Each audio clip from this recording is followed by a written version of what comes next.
심은 대로 거두는 것이 하나님께서 세상에 복 주시는 방식이다 그랬습니다. 또한 우리가 부지런히 심을 때 하나님께서는 거기에 생각지도 못한 은혜를 더해 주신다 그랬습니다.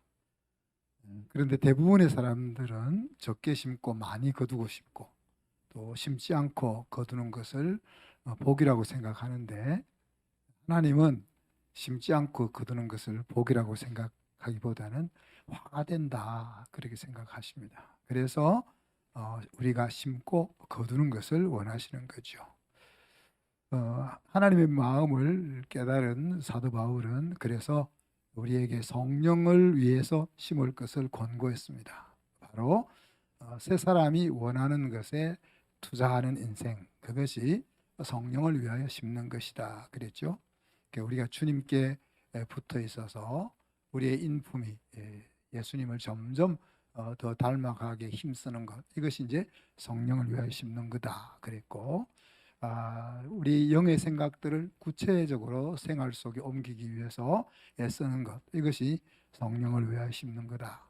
또 영혼을 구원하기 위해서 복음을 전하는 일, 또 영혼을 세우기 위해서 목장에 참여하는 일, 또 하나님의 손이 되어 구제하는 일, 또 우리가 행할 수 있는 선한 일들, 특히 믿음의 가족들에게 칭찬하고 격려하고 위로하고 기도하고 도와주고 함께 기뻐하고, 이런 것들이 다 성령을 위해 심는 일이다 그랬습니다. 이렇게 우리가 성령을 위해 심으면 우리의 그 신앙이라는 것이 피상적인 것에 머물러 있지 않고 또 종교에 머물러 있지 않고 실질적으로 영생을 누리는 그런 삶이 된다 그랬죠. 지난주 가족을 위해서 좀 선한 일을 심었습니까? 잠잠하시네. 계속 그러시면 안 돼. 항상 가족은 옆에 있다 보니까 가족을 위해서 선한 일을 심는 것이 참 쉽지 않습니다. 이제 여러분 부모님들 떨어져서 대부분 살죠. 부모님들에게 어떻게 안부 전하고 사시나요? 안부 안 전하고 사세요? 명절 때 찾아뵙는 거로 땡 하십니까? 이제 저희 같은 경우는 월요일 날은 부모님께 안부 전화드리는 날 그렇게 정해놓고 월요일 되면 꼭 이제 연락을 드렸고, 우리 이제 처가는 더 무서우니까 제가 주일 저녁마다 가서 안부, 부산에 계실 때는 못 그랬는데 인천에 사실 때까지는 계속 매주일 그렇게, 그리고 호주에 가서 공부할 때는 그때는 요즘처럼 이렇게 국제전화 이런 것들이 카톡도 되고 이런 게 안 됐기 때문에 국제전화 굉장히 비쌌죠. 그래서 한 달에 하루 어느 날은 부모님께 안부 전하는 날 이렇게 정해서 이렇게 소통을 했습니다. 그래서 여러분들도 가족들을 위해서 착한 일을 행하는 날을 좀 일주일에 요일을 하나 정하세요. 안 그러면은 항상 한다 하고는 안 하게 됩니다. 그래서 그러면은 주일은 우리가 무조건 격려하고 선한 말을 사용한다.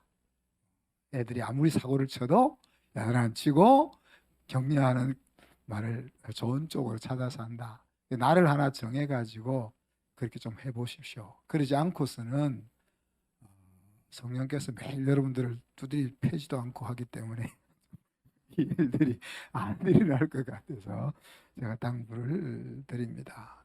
작은 것이라도 지금부터 심어야 한다는 사실을 잊지 마시고 일단 가족들에게 이 선한 일을 하는 것부터 좀 심어 보시기를 부탁드립니다.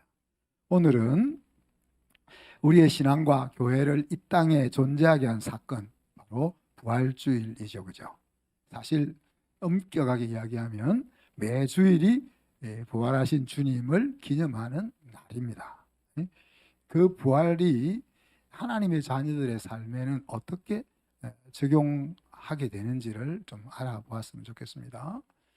우리가 로마서 1장 16절에서 복음은 모든 것에 구원을 주시는 하나님의 능력이 된다 그랬잖아요. 그 말은 우리가 예수님 믿고 천국 가는 데만 복음이 유용한 것이 아니라 우리가 인생을 살아가면서 뚫고 가야 될 여러 가지 장벽들을 뚫게 해주는 돌파구가 복음이다 하는 겁니다. 마찬 같은 맥락으로 부활이라는 것이 우리가 인생을 살아가면서 만나게 되는 수많은 문제를 극복해 나갈 수 있는 에너지가 된다는 이야기입니다. 초대교회 성도들이 신앙생활을 시작할 때 우리가 신앙생활을 시작할 때와 이유가 조금 다릅니다. 저와 여러분은 우리의 인생을 어떻게 더 풍요롭게 살 수 있을까 하는 마음을 가지고 하나님을 믿는 자리로 대부분이 나왔을 겁니다. 그렇지만 초대교회 성도들은 영원한 생명을 얻는 그것이 가장 중요한 목적으로 하나님을 찾았습니다. 그렇게 하나님을 찾아 나왔는데 그들을 기다리고 있었던 것은 죽음 같은 박해인 거죠. 그래서 이런 상황 속에서 베드로 전서가 쓰여지고 있는 겁니다. 이런 현실 앞에서 신앙이라는 것이 정말 성도들에게 무슨 도움이 될까요, 여러분? 그래 죽어서 영생을 얻을 수 있어. 그렇다면 또 마음에 좀 위안이 될 수는 있겠지만 삶 속에는 어떤 도움이 되겠습니까? 그래서 사도 베드로는 예수의 부활에서 이런 문제를 이길 수 있는 방안을 오늘 우리에게 말하고 있는 것입니다. 초대교회 메시지의 핵심이 뭡니까? 사도들이 전했던 수많은 메시지의 핵심은 딱 한 구절이 아닙니까? 그죠? 너희가 죽인 예수를 하나님이 살리셔서 주와 그리스도가 되게 하셨다. 이것이 사실 초대교회 메시지의 핵심입니다. 그죠? 그래서 그런 관점에서 이야기할 때 신앙이라는 것은 부활하신 예수님을 믿고 그분의 정신을 따라서 살아가는 것이었다. 그렇게 정의를 내릴 수가 있겠죠.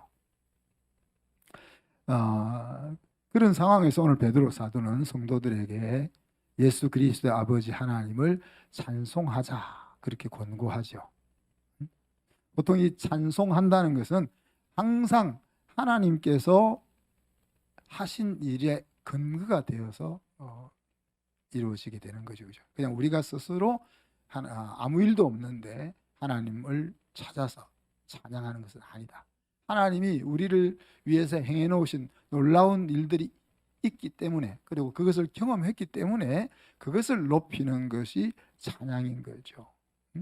그래서 오늘 사도 베드로는 하나님의 사랑으로 성도들을 위해서 행해 놓으신 수많은 일들 가운데서 두 가지를 언급합니다.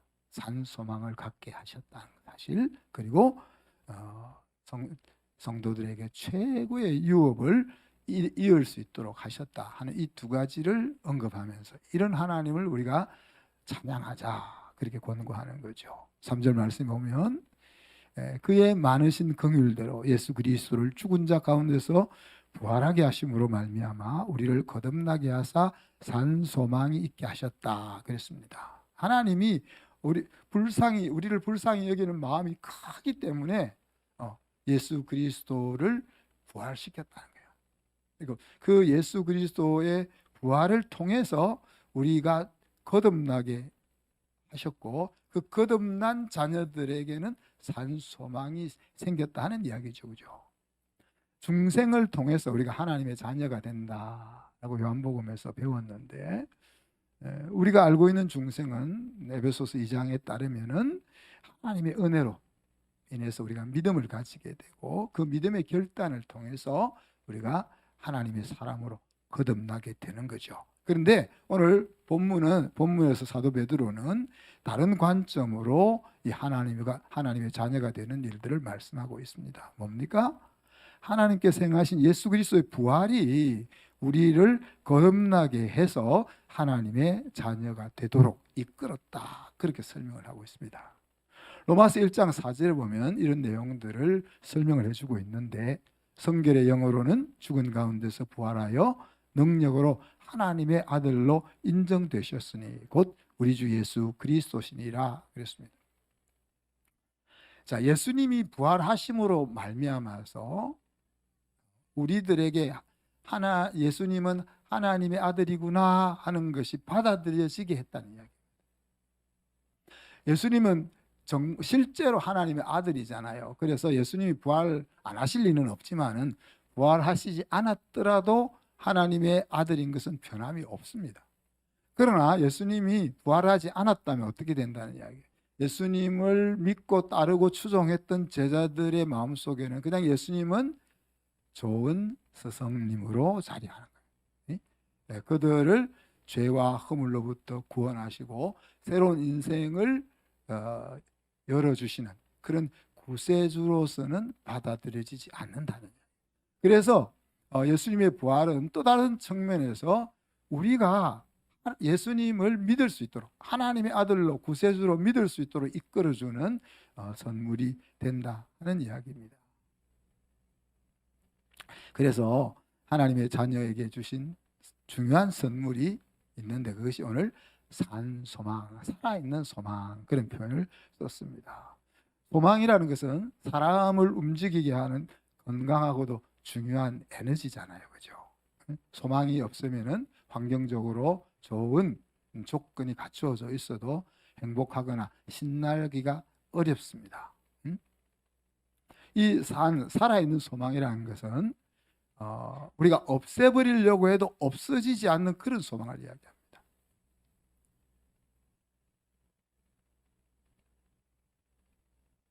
제가 우리 개척교회를 하고 개척교회를 할 때는 제가 47의 개척교회를 했으니까 하나님께서 이 땅에 새로운 교회를 해야 되겠다는 생각을 주셨기 때문에 개척교회를 하게 됐거든요. 그 전까지만 해도 개척에 대한 것은 꿈에도 생각지 않았어요.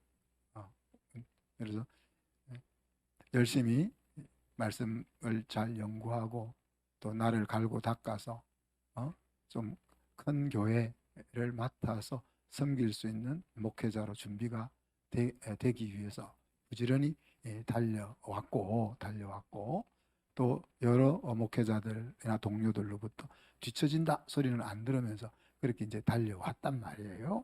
근데 하나님께서 엉뚱하게 47이 되는 그 시점에 시작은 47에 했으니까 46쯤 되는 시점에 신만포 교회를 다 건축이 마칠 시점에 가가지고 개척의 마음을 집어넣으신 거죠. 왜? 우리가 대단한 교회를 뭐 제가 할 수 있다는 것은 아니지만은 오늘날 21세기에 있는 교회들 모습 속에서 우리가 지난 19주 동안 우리가 배웠던 주님이 꿈꾸는 교회 모습이 잘 안 보이더라.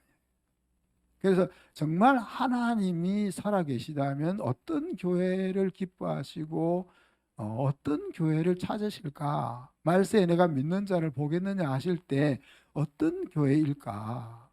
그렇다면 내가 예수님의 은혜를 받고 목회자가 되었는데 기존 기성 교회에 가서 또 그런 교회가 돌아갈 수 있게 하는 한 나사로 쓰임 받는 것보다는 하나님이 기뻐하는 교회를 세워야 안 되겠나 그런 마음을 집어넣기 때문에 이제 개척을 하게 됐다는 이야기죠.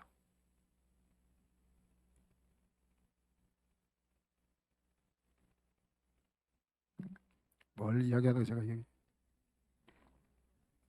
소망. 하나님이 그 생각을 집어넣었으니까 이 일을 할 수 있었다 하는 이야기. 그런데 교회를 개척하고 열심히 지금보다 더 열심히 지금은 우리 새벽 예배도 우리 부목사님들과 같이 나누어서 하지요. 또 여러 돕는 분들이 많이 있지만은 개척교회 때는 새벽 기도도 다 제가 해야 되고 모든 일을 제가 해야 되니까 열심히 뛰어다녀도 열매가 없는. 그래서 지난번 제가 한번 이야기했잖아요. 못 들은 사람을 위해서 다시 한번 더 이야기하면 목사가 주일날 예배 안 드리고 어디 가버렸어요. 제가 다 처음 듣는 것처럼 이렇게. 왜? 이렇게는 내가 교회 못한다. 하나님이 잘 살고 있는 사람 불러다가 새로운 교회를 만들으라고 해놓고는 이렇게 죽석에 놔놓으면 어떡하냐. 나는 이 상황에서는 내가 먹고 살 것이 없어서 목사한 것도 아니고 내가 뭐 다른 목사들보다 처져가지고 내가 일하고 있는 것도 아니고 이 상태로 하나님 계속 두실 것 같으면 나는 교회 못한다. 그때 아마 저는 그때 교회가 어때 됐는지 모르는데 우리 김정성 권사님 또 나유진 전도사님 또 우리 집사람 아마 난리가 났었던 거로 압니다. 왜냐하면 주일날 설교를 해야 되는데 목사가 없으니까. 근데 지금 이야기는 제가 47이 그때 48쯤 된 1년이 지났을 때니까. 그래서 야, 목사가 교회를 그만하고 싶어서 마음을 접었단 말이에요. 그런데 하나님이 너와 함께 할게 그렇게 또 말씀을 해주시니까 제가 저녁에 아무 일도 없었던 것처럼 탈탈 털고 와서 교회를 했습니다. 산소마을 소명이 내가 심지어 목사가 교회를 접어버리려고 하는 상황을 만들어도 그 속에서 접지 못하게 피어나는 마음이 있다.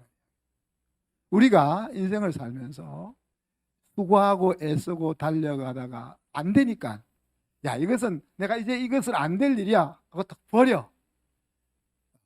버렸으면 이제 없어져야 되잖아요. 그 생각은. 근데 버리고 났는데도 조금 있으니까 다시 그 속에서 꾸물꾸물 올라오더라는 그것이 오늘 이 living hope, 산 소망이란 말이에요. 그것이 어떻게 주어졌다? 예수의 부활을 통해서 하나님을 믿는 우리의 심령 속에 그런 것이 심어졌다는 이야기. 진짜인지 여러분 한번 포기 한번 해봐요. 그러면 진짜 접었더니만 그 속에서 그냥 그것이 꿈틀꿈틀 살아나는지 한번 경험을 한번 해보세요. 그 뒤는 제가 목회 안 한다는 생각을 1도 안 했어요. 1도 안 하고. 성도 목회자가 제일 힘든 것이 뭔가 하면 성도가 없는 겁니다. 일이 많은 것이 힘든 게 아니고. 우리 제수민 사모님 그때는 전도사 때인데 제수민 전사님 있을 때는 아니에요. 제수민 사람이 힘들 일이 뭐겠어요? 그때 유년부 맡으셨나요? 유년부가 한 10명도 안 넘었죠. 10명 넘었어요. 하나님이 부흥을 주실 걸 생각하고 우리가 전도사를 3명 데리고 목회 개척을 시작했잖아요. 그죠? 청소년부 3명. 그러니까 일이 없잖아. 그러니까 3명 데리고 매일 신방을 해도 없잖아. 그게 힘들단 말이에요. 목회자들한테.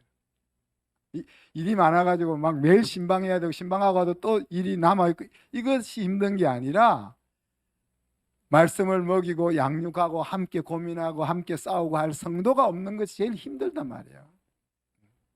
그런데 아까 얘기했지만 그 순간을 넘어서면서 내가 성도가 없는 것에 대해서 성도 수가 적은 것에 대해서 하나님이 마음의 정리를 해주셔요. 마음의 정리. 하나님의 자녀가 됨으로써 우리의 마음속에는 누릴 수 없는 소망이 생긴다. 자, 그럼 예수 그리스도의 부활이 가져다 준 소망이 여러분 무엇입니까? 여러분? 자, 저는 제가 한 서너 가지 제가 예를 들어서 설명을 드릴 테니까 여러분도 집에 가서 한번 생각해 보세요. 예수님이 부활하셨다는 이 사건 때문에 내 마음속에는 진짜 어떤 소망이 생겼느냐 한번 짚어보십시오. 저는 나도 부활한다는 소망이 생겼어요. 자, 소망이란 말은 현실과는 동떨어져 있다는 이야기입니다. 현실 앞에 있으면 소망을 안 하죠. 그죠?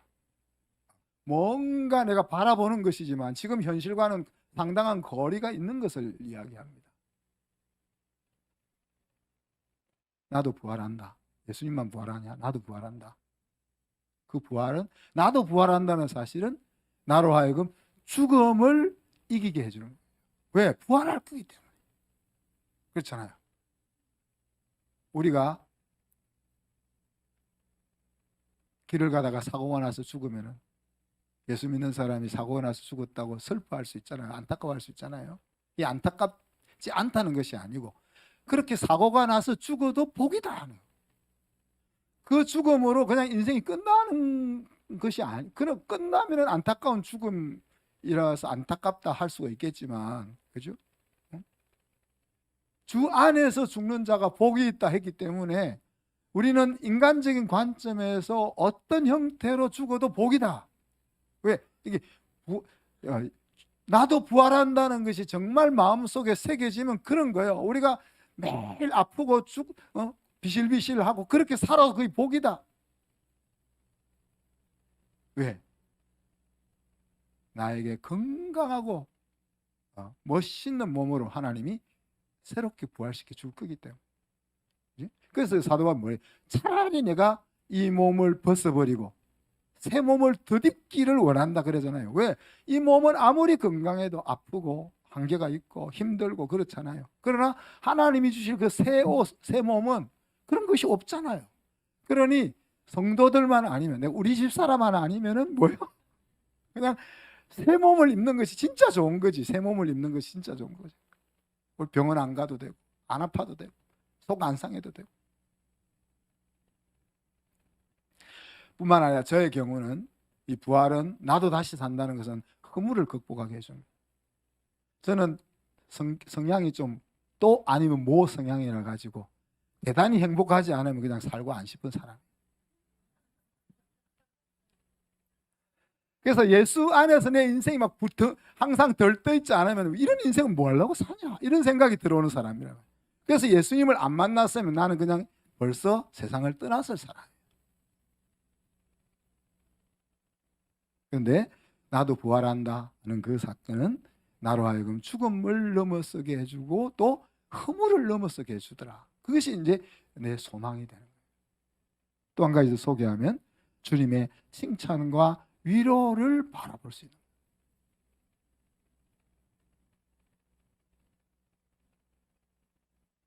이 땅을 살면서 하나님 나라를 세우기 위해서 수고하고 애쓴 것에 대해서 하나님 예수님께서 인정해 줄 거 아니에요. 또 수고했다고 눈물을 닦아줄 거 아니에요. 그것이 소망이 된다는 이야기입니다. 그러니까 여기서 수고가 많으면 많을수록, 고생이 많으면 많을수록, 아픔이 많으면 많을수록 그것이 더 크니까 이것이 없으면 이것이 없으면 이 땅에서 어떻게 하면 좀 적게 고생하고 어떻게 하면 좀 적게 힘들고 그것을 우리가 추구할 수밖에 없잖아요. 그러나 우리가 겪는 시련과 수고와 고통과 아픔들이 우리 마음대로 조절할 수 없는 거잖아. 조절할 수 없는 거지만은 그런 것들이 다가와도 뭐예요? 위로와 칭찬을 소망할 수 있으니까 그것이 더 큰 힘이 될 수 있다. 하나 더 소개하면 진짜 사랑하는 우리 형제 자매 또 부모님을 만날 수 있잖아요. 뭐 제 누님은 아직 살아 계시고 제 형님과 제가 보지 못한 형님과 보지 못한 누님은 아기 때 죽었으니까 그 보지 못했던 형님과 누님이 안 죽어줬으면 나는 없는 거예요. 우리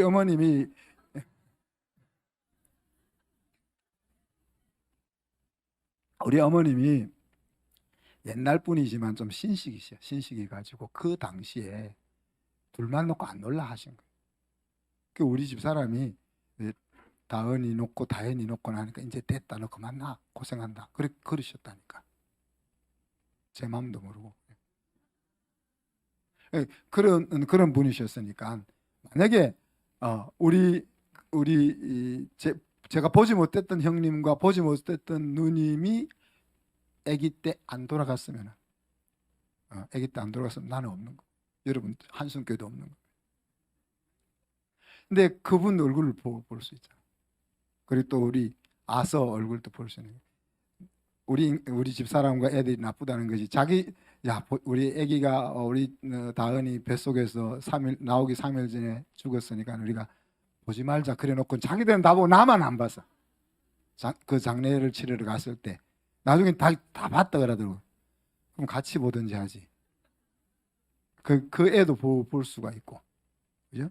또 사랑하는 우리 아버지 어머니 또 볼 수가 있고, 그런 소망과 희망이 또 있는 거예요. 하나만 더 이야기하면 정말 사랑하는 예수님, 그죠? 우리 집사람도 내 마음 몰라줄 때가 있지만은 예수님은 항상 내 마음을 이해해주고 알아주는데, 그 예수님을 뭐야? 진짜 얼굴과 얼굴을 대면하여 만나는 소망이 있는 거죠. 그래서 예수님이 부활했다는 이 사실은 저에게 실질적으로 이런 소망을 안겨다 주는 거예요. 저에게만이 아니라 모든 하나님의 자녀들에게 그냥 부활이 그냥 도그마 속에서 그냥 부활, 예수 부활, 내 부활 이거를 이렇게 되는 것이 아니고, 그 예수의 부활과 내 부활이 실제 우리의 삶으로 내려와서 영향을 미치는 그런 일들이 주어지고 있다는 이야기. 자, 두 번째 선물은 뭐였습니까? 유업을 있게 하는 선물이 있다 그랬죠. 4절에 보니까 그 유업을 이렇게 썩지 않고 더럽지 않고 쇠하지 않는 유업 그랬어요. 자, 세상에 우리가 자식들에게 물려줄 것, 돈이나 회사나 이런 것들 생각해 봅시다. 그래도 썩을 것들이잖아요, 그죠? 네? 또 더러운 부분도 섞여 있잖아요. 또 3년 부자 없다 한 것처럼 기업이 그냥 일평생 아니면 몇백 년 가는 게 아니잖아요. 쇠하고 없어지잖아요. 그런데 하나님이 물려줄 유업은 그런 유업 아니다. 그죠? 그러니까 하나님이 예수의 부활을 통해서 우리들에게 물려주는 선물이 뭐예요? 최고의 유업을 우리가 상속받을 자로 만들어 주신다는 이야기. 이것을 유업으로 받는다는 것은 자신이 상속자이기로 결정하는 것을. 우리 다영이가 막내인데 아빠의 재산을 상속 안 하기로 상속 포기각서를 쓰겠다 그러더라고요. 왜? 아빠가 빚이 많다는 걸 아니까.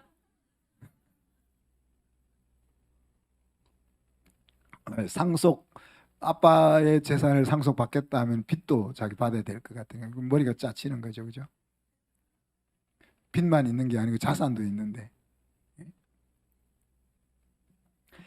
하나님의 상속자가 되기로 결정한다는 것은 뭡니까? 온전한 아버지, 아들, 딸의 자리를 받는다는 이야기입니다. 그렇게 받으면 그렇게 사는 것으로 이어지게 되는 거죠, 그죠? 자, 이 두 가지 선물을 이야기하면서 베드로 사도는 이슈를 하나 우리에게 던집니다. 여러 가지 시험이라는 이슈를 던집니다.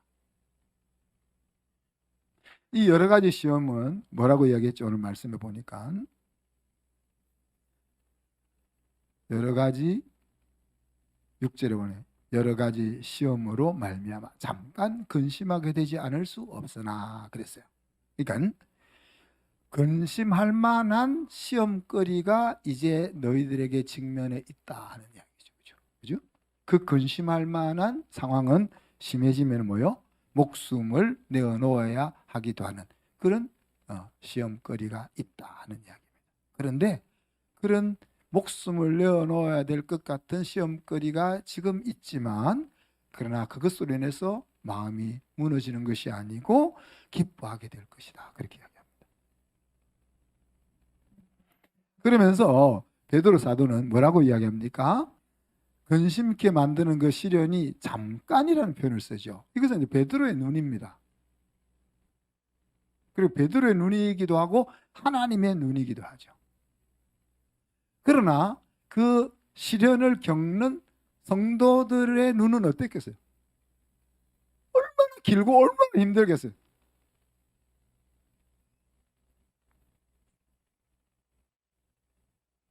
잔인하게 베드로가 야 지금 아파 죽겠는데 잠깐 아픈 거다. 그럴 때 우리가 그 마음이 얼마나 잔인한, 어떻게 잠깐일 수 있을까?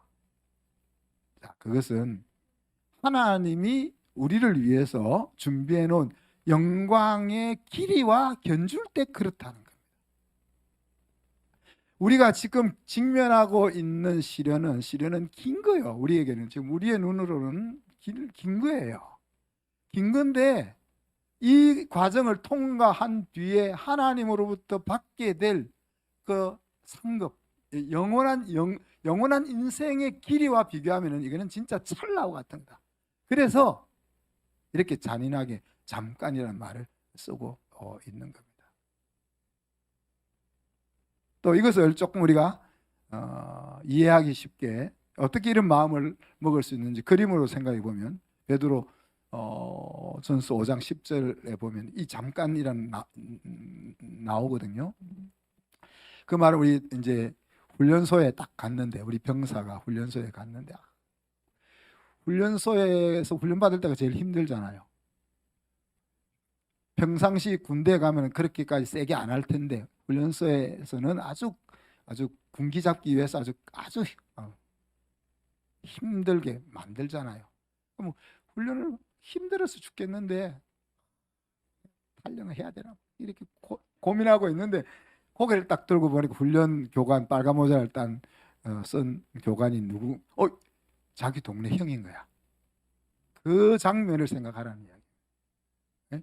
자, 그러면 훈련이 똑같은데, 딱 훈련 받는 건 똑같은데 고개를 들어서 보니까 그 자기를 훈련시키고 있는 교관이 자기 동네에서 같이 놀았던 형이야. 그러면은 마음이 안심이 되는 거야. 아, 저 형이 날 좀 봐주겠지. 근데 오늘 이 말씀이 뭔 말인가 하면은, 우리가 그 시련을 통해서 근심하면서 힘들게 가고 있는, 고개를 딱 들어서 딱 보면은 그 모자를 쓰고 훈련시키고 있는 분이 누구라는 거예요? 하나님이라는 거예요. 그 훈련 교관이 하나님이라는 거예요. 그 그림을 그리면서 이 베드로 전서 5장 10절을 여러분들이 이해를 해야 되는 겁니다. 그리고 오늘 본문에 보면 그래서 뭐라고 했어? 그 하나님이 보호하신다고 했잖아. 그런데 이런 잠깐이라는 말은 믿음을 사용해야만 볼 수 있는, 믿음을 사용 안 하면 잠깐이 아니고 엄청 길게 느껴져요. 죽을 것 같은 거죠. 자, 그래서 오늘 이 짧은 본문 속에서 지금 시련이라는 것과 소망이라는 것과 믿음이라는 것들이 막 엮여 있는데, 이 관계를 좀 생각해 보면, 자, 우리가 이 시련을 그래서 성경적으로 이해하면 믿음의 시련이라는 말을 씁니다. 그 말은 시련이 있어야 믿음이 완성된다 하는 거죠. 내가 당신을 사랑해 그렇게 말하는데 힘든 상황을 만나지 않으면 그 사랑을 우리가 어떻게 믿을 수 있겠어요? 내가 너를 믿어 그렇게 말하는데 진짜 친구는 언제? 위기를 만났을 때 확인된다 그랬잖아요. 시련이 없다면은 내가 하나님을 트러스트 한다는 이것에 대한 확정이 안 돼. 나에게도 확정이 안 될 뿐 아니라 하나님에게도 확정이 안 되는 거예요. 응? 믿음이라는 것들을 여러 가지 관점에서 우리가 설명할 수 있겠지만, 또 다른 관점에서 한번 정의를 내려보면 하나님 안에서 나를 생각하는 생활, 그것이 믿음이라고 볼 수 있어요. 어떤 주어진 환경 속에서 그 환경에 휘둘리는 것이 아니라 그 환경 가운데서 하나님 안에서 그 나를 생각하는 행동이 바로 믿음이다, 그렇게 말할 수 있는 겁니다. 우리가 인생을 앞으로 볼 때는 답답한 일이 많잖아요. 그러나 뒤로 보면은 훨씬 하나님의 인도하심과 은혜를 보기가 쉽습니다. 우리가 앞으로 볼 믿음은 좀 부족해도 그래도 우리가 신앙생활을 해왔기 때문에 뒤를 볼 때는 조금 더 믿음을 사용하기가 쉽기 때문에 그런 거죠. 하나님께서는 다이아몬드를 갈아서 빛나는 원석이 되게 하는 것처럼 저와 여러분을 그런 빛나는 자녀로 세우기 원하시기 때문에 이 시련이라는 것이 없을 수가 없다. 그리고 그 시련이야말로 하나님을 향한 우리의 트러스트를 증명해 보일 뿐 아니라 더 키워나가게 한다는 거예요. 또 한 가지는 시련이 없다면은 소망이라는 것이 필요 있겠냐는 이야기. 그죠? 소망이라는 것이 있기 때문에 우리가 이 세상 현실에 발을 디디고 살면서 겪는 어려움들을 감당해 나갈 수 있습니다. 그죠? 영원이라는 것을 바라보면서 지금 현실 속에서 겪고 있는 어려움들을 극복해 낼 수 있어요. 우리 준우가 영화를 이번에 또 멋있는 거 찍었다는데 좀 대박이 나야 될 텐데, 그죠? 우리 준우도 그렇게 생각해요. 앞으로 내가 5년, 10년이 지나서 하나님이 나를 이렇게 역사의 무대에 세울 때 나도 멋있는 배우가 되어가지고 우리나라에 영향력을 미칠 거라 하는 마음이 없으면은 지금 무명의 시절에 저렇게 시간과 에너지를 쏟아가면서 열정을 쏟을 수 있겠냐 하는 이야기. 그런 희망과 소망을 가져야 현실의 어려움들을 감당해내면서 마음이 녹아내리지 않는 삶을 살 수 있다는 이야기입니다. 우리가 지금 살아가면서 부족함도 없고 어려움도 없다면 소망할 것도 없죠. 그죠? 이 세상이 얼마나 좋겠어요. 이 세상. 우리 장모님 97세인데 얼마나 아프실까. 저도 이제 나이가 67세밖에 안 됐는데도 몸이 찌부둥한데 우리 장모님 97세인데 얼마나 찌부둥할까. 우리 딸들은 몰라줘요. 엄마 뭐 이래서 움직여야지 이래서 자기들도 그 나이 대가 그럴지는 모르지만 우리가 몸이 지금 제 나이기 때도 만약에 제가 30대처럼 그렇게 막 자고 나면 금방 또 건강해져 가지고 그러면 천국 가고 싶겠어요. 여기 그냥 계속 살고 싶지.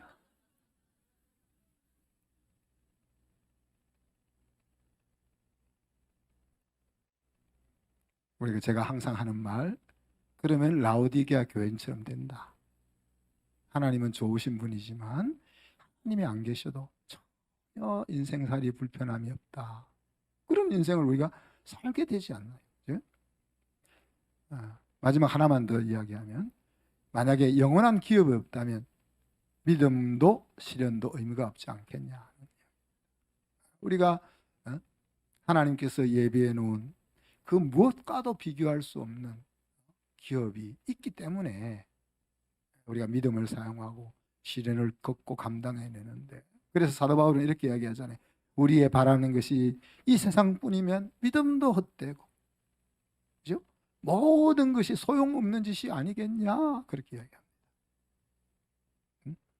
우리가 가지고 있는 신앙이라는 것이 우리의 마음을 위로하고 또 기댈 수 있게 만들어 줄 수는 있죠, 그죠? 그리고 좀 더 선하게 살아가고자 하는 마음을 가지게도 하잖아요.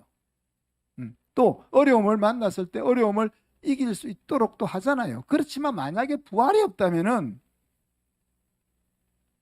이 신앙이라는 것이 사람이 뭔가를 격려하기 위해서 만들어 놓은 허상일 뿐이고, 그래서 결국은 가장 불쌍한 자가 된다. 자유주의 신학자들은 그렇게 이야기합니다. 야, 예수님의 부활이 뭐가 중요하냐? 응?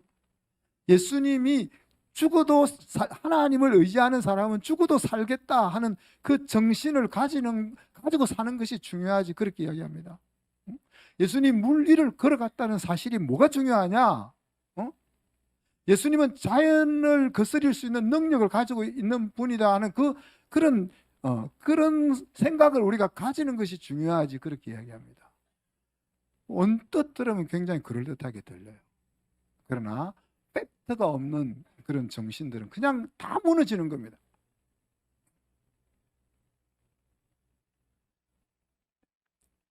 예수님의 부활이 없다면 우리가 추구하고 있는 모든 신앙의 내용들이 그냥 다 무너지는 겁니다. 그렇죠? 그리고 오늘 성경은 사도 베드로가 성경에서 믿음을 이렇게 표현하고 있습니다. 확실하고도 아주 귀한 믿음, 그렇게 표현하고 있죠. 그러면서 그 믿음을 불로 정련해도 없어질 금보다도 더 귀하다, 그렇게 얘기했어요. 자, 정련을 하면 금을 만드는 과정을 뭐라고 합니까? 리파인, 정련한다는 거잖아요, 그죠? 이 금에 불순물이 있는 것들을 용광로에 집어넣어 가지고 그 불순물을 다 걸러내고 금으로 만드는 과정을 정련이라고 합니다. 근데 불로 정련해도 없어질 금, 그러면 해석이 필요한데요. 물론 이제 우리 일부 때 설교하고 났더니만 우리 최명우 집사님이 딱 또 멘트를 보내오시더라고요. 금도 열을 가하면 사라집니다. 그러니까 그 금이 보통 정련하는 온도를 넘어서가 2800 몇 도로 가면은 금이 액체에서 기체로 날아가는 거죠. 그래서 금도 기체로 사라져 버릴 수 있단 말이에요. 그렇지만 여기서 이제 말하는 것은 정련하여도 정련을 통해서 점검이 되어질지라도 영혼과는 상관이 없는 금. 이 금이라는 것이 지금 여기서 이제 베드로 사도가 말하려고 하는 것은 귀하다는 이야기입니다. 우리가 귀한 다이아몬드라 표현할 수도 있었겠지만 그렇게 귀하게 만들어져서 귀하게 쓰임 받는 금보다도 더 귀한 믿음이다. 그렇게 믿음을 이야기하는 겁니다. 그렇죠? 그리고 그 믿음은 우리로 하여금 그리스도가 나타나실 때 칭찬과 존귀와 영광을 얻게 한다 그랬습니다. 그리고 그 믿음이 우리의 인생을 하나님 앞에 온전히 맡기는 그 믿음으로 이끌어주고 부활의 소망으로 승화시켜 준다는 말씀입니다. 오늘 말씀 엑스티키스는 나는 부활신앙으로 죽음과 절망 앞에 설 것이냐 하는 이야기. 자, 앞에서 말씀드렸던 것처럼 예수님이 부활했다는 사실과 나도 부활한다는 사실을 우리가 안 믿는 사람은 없습니다. 그렇지만 안 믿는 사람이 없지만 또 믿는 사람도 없는 것 같아요. 그래서 우리가 여러분이 매일 직면해야 될 질문이 정말 나는 부활할 것을 믿고 있는지를 질문해요. 그러면 다르게 이야기하면 내가 죽어도 괜찮은가? 그리고 내가 지금 절망할 자리에 있어도 괜찮은가? 내 현실이 완전히 망할 것 같은 자리에 있어도 괜찮은가? 그걸 만나야 된다는 이야기. 우리가 주님의 십자가를 바로 알게 되면 나 자신이 죄인인 것을 깨닫게 되고 은혜의 보좌 앞으로 나아가게 됩니다. 그와 마찬가지로 우리가 주님의 부활을 바로 알게 되면 능력 있는 삶을 우리가 살아가게 되는데, 그래서 십자가와 부활을 아는 거기에서부터 우리의 신앙은 도덕을 넘어서서 우리의 삶을 생기 있게 만들어주는 원천이 된다 하는 이야기입니다. 예수님의 부활과 우리의 부활이 그냥 교리에 머물지 않고 삶의 자리로 내려와야 된다는 이야기입니다. 나는 부활이요 생명이니 나를 믿는 자는 죽어도 살겠고 무릇 살아서 믿는 자는 영원히 죽지 아니하리니 내가 이것을 믿느냐라고 예수님께서 마르다에게 이야기했습니다.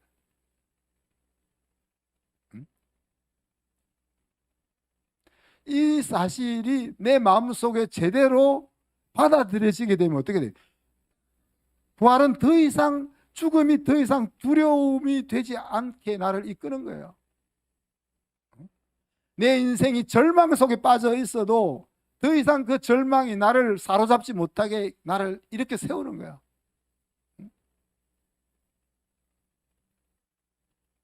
그래서 예수의 부활이 나의 부활인가? 이거를 물어보고 또 물어봐요. 매 순간 또 물어봐요.